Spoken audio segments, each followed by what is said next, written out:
So good evening everyone, welcome to the Friday Reflection Show. I haven't done one of these for a while, but obviously with the transfer window really hotting up, I thought it was a pertinent time to do one. So diving straight into it, long-term target of Newcastle's in the centre-back department has been Sven Bottman. That deal is dead, it's gone cold now. They're asking for an extortionate amount of money. It's not happening. Lille are very, very keen to keep hold of him. This sort of went back and forth in the first week of the window. It's gone dead now. We're what, the 21st today? That's gone. I think this would be a deal that would be realistic, and it could really, really happen in the summer should Newcastle stay in the division. So, Sven Bottman, that's gone. Forget about it. Now, Diego Carlos. Now, this one has been somewhat frustrating in the last 3-4 days in particular. So as I said, he's now the priority. He is now the priority centre-back signing. Lots of conflicting rumours. A few days ago, it was said that he was aghast and blown away by the terms and conditions that Newcastle were offering. You know, very, very impressed. Almost surprised that they were offering him such a good deal. Lots of conflicting rumours. Some say that he said he wants to stay in Sevilla, then he wants to go. Apparently, he wants to come to Newcastle.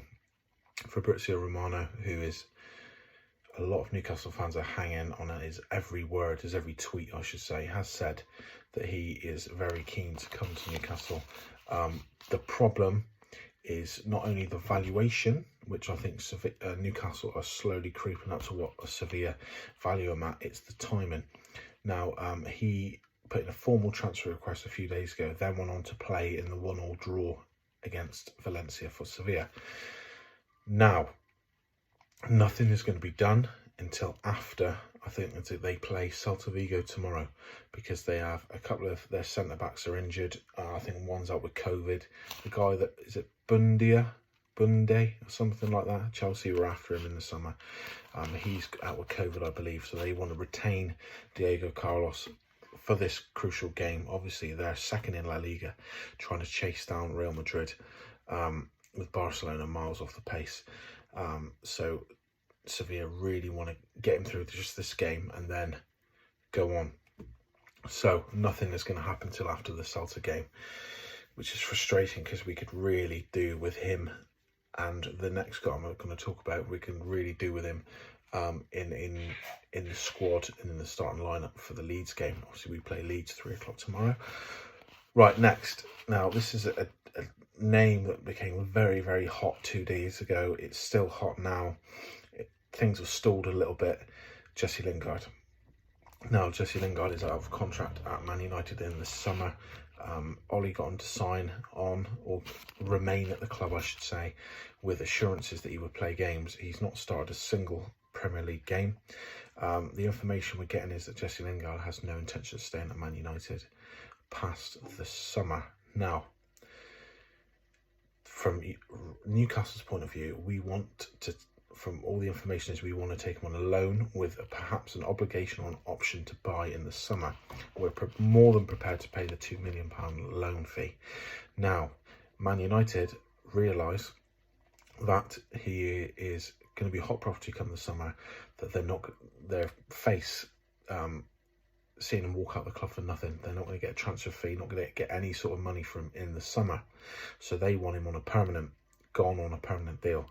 Rumoured to be, they're asking between 10 to 12 million pounds. Now, Newcastle have got that kind of money, and I think we should absolutely go for it. I don't think we should have any sort of competition from the likes of Tottenham or West Ham, who are rumoured to be in for him. Obviously, he had a very successful 6-month loan at West Ham last season, where he was sensational. I think he scored 9 and assisted 6 in like 17 games or something stupid. Very, very good form. I don't think we're going to face much competition from those two teams, even if they come in with bigger bids, because, as we all know, West Ham and Tottenham are a lot further up the league than we are, and they are direct competition for Manchester United in the top 4 stakes. I believe Newcastle should give 10, 12, 50 million quid, whatever they ask, but then it all comes down to the player. Is Jesse Lingard going to want to risk going to the Premier League? Now, the information is that Chris Wood and Kieran Trippier did not have relegation clauses in their contracts when signing on for Newcastle this window. Now, for a player of Lingard's quality, obviously he's looking at an England call-up for the World Cup. I would suggest it would be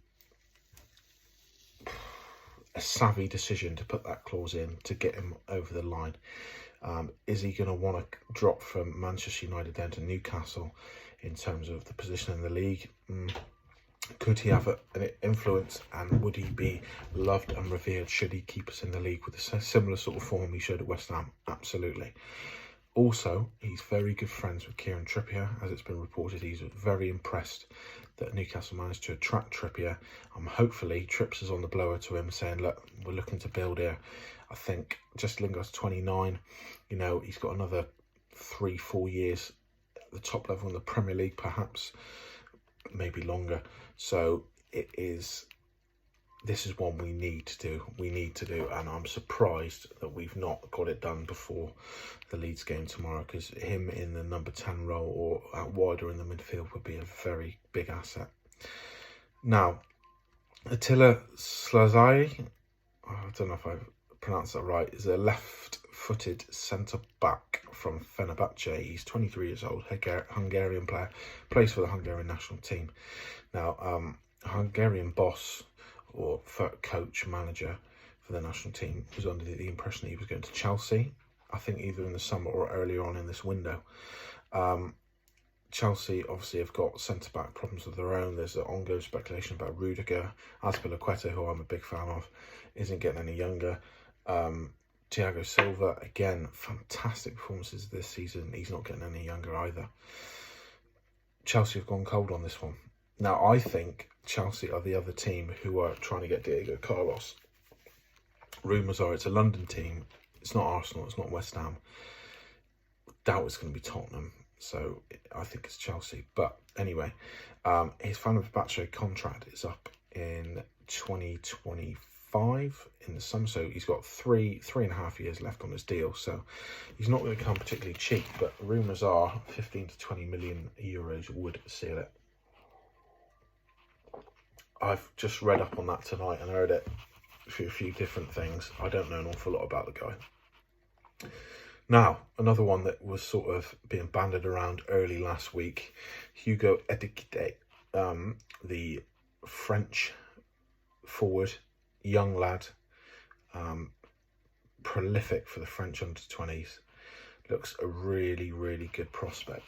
The French are calling him the new Kylian Mbappe, which is mental because Mbappe's only, 23, 24 himself, maybe even earlier than that. That deal is now dead.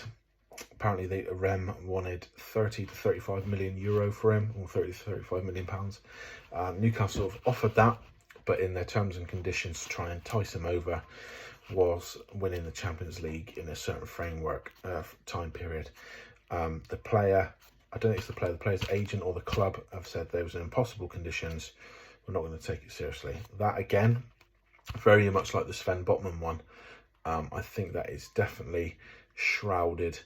The black cloud of 19th place and relegation is hanging heavy over that one. So should we stay in the Premier League and strengthen in the summer, I think that'll be a very good one to look at in the summer. So to round up, Jesse Lingard, I think will happen. I don't think it's going to happen.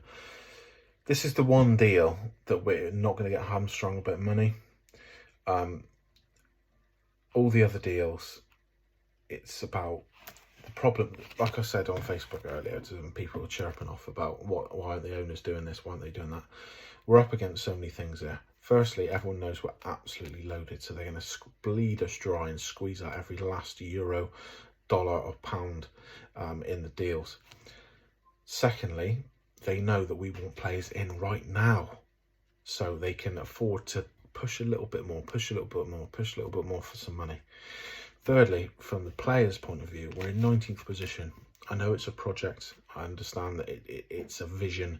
It's going to be a journey, but players have very short careers. Now, does a player like Hugo Ekitike is different because he's so young, but does a player like Diego Carlos, who's 28 years old, I realise he wants to come, but just hypothetically, does he want to perhaps waste a year down in the Championship? Now, are the scouts for the Brazilian national team going to want to come to Newcastle, playing Barnsley, playing Reading? Nothing against those clubs, but it's not the same as watching him play for Sevilla at the Bernabeu, at the Camp Nou, at the Sanchez Pizjuan or whatever.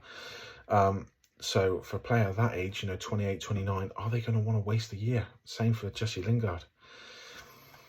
So there's a lot of things that go up against here.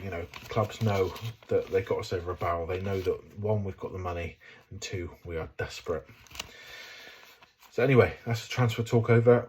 I think we've got a fully fit squad for tomorrow's game, bar the long-term injuries of Callum Wilson, Federico Fernandez and Isaac Hayden. One that has fallen off a little bit. He was an unused substitute in the last game against Watford. Apparently was it a ankle problem, I think, with Matt Ritchie. Now, Matt Ritchie has struggled at left-back a lot this season, so that could be a blessing in disguise. Who played left-back in the last game?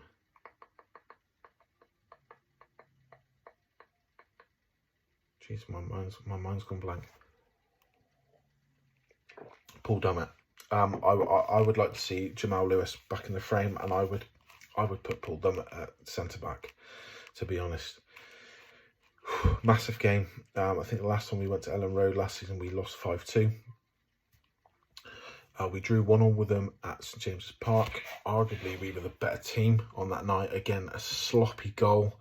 If I remember rightly, it was there Rodrigo, their number 10 anyway. He put in a lovely ball, left-footed cross from the right-hand side, and it was just poor defending.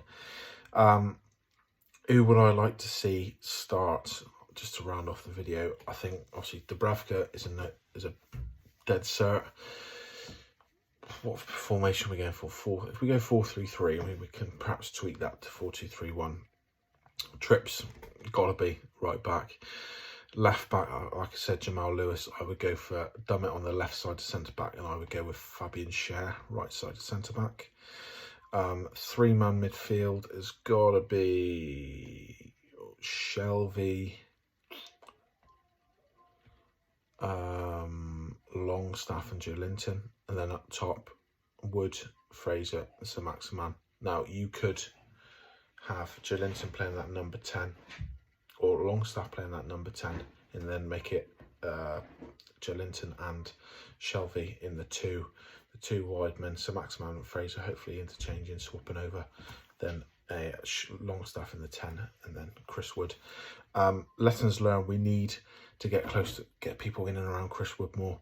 Ryan Fraser, Sir Maximan likes to drift all over. We need to get up near him, and hopefully we'll get some joy. Obviously, Leeds are a high pressing team, high energy team, so we need to be very careful on the counter attack. But keep the faith. Here we go, up the tune. Let's have a win. Yes.